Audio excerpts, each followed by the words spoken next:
Nous allons donc vous montrer comment utiliser le classeur pédagogique et comment le retrouver pour les élèves, soit dans classeur pédagogique, soit dans travail à faire, soit dans l'emploi du temps et dans la séquence en particulier. Par exemple, lundi 6 avril, escalade, tutoriel. Alors, cette vidéo va vous montrer comment utiliser le classeur pédagogique.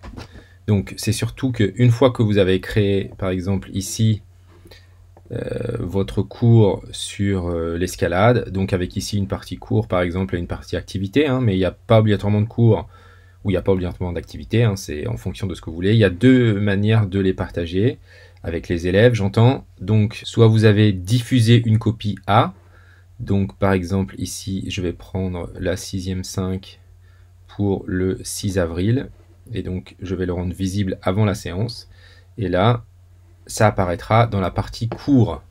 Donc je vous montre ce que ça donne ici du côté de l'élève. Pour que l'élève puisse retrouver cette partie-là, il va devoir aller dans cahier de texte, emploi du temps, et se rendre sur la partie du 6 avril. Et là, ça apparaît dans le contenu de la séance. Et donc il va devoir faire consulter la séance, puis cliquer sur l'activité.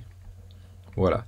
Donc le cheminement est assez long, hein, mais ça va permettre à l'élève de retrouver facilement le contenu. Si jamais vous l'utilisez régulièrement, il va pouvoir aller dans classeur, éducation physique et sportive, escalade, et là récupérer l'activité aussi. Donc par ce biais-là, par l'habitude du classeur, peut-être que c'est plus facile à récupérer. Deuxième possibilité, je peux donner cette activité comme travail à faire. Donc je vais cliquer donner comme travail à faire. Donc il va me préparer un contenu avec le titre et l'activité sera ici dessous. Je peux encore ajouter un document, un enregistrement audio éventuellement.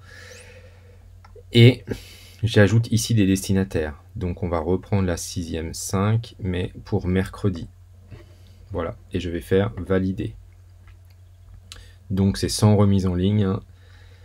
C'est juste une activité à réaliser en ligne. Puis je vais faire enregistrer.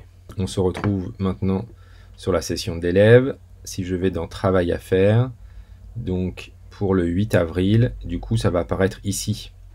Donc il va cliquer dessus et ensuite réaliser l'exercice. Lire la vidéo par exemple, le contenu du cours et réaliser les différentes activités. Puis il va ensuite déclarer l'activité comme faite. Voilà, donc deux manières différentes.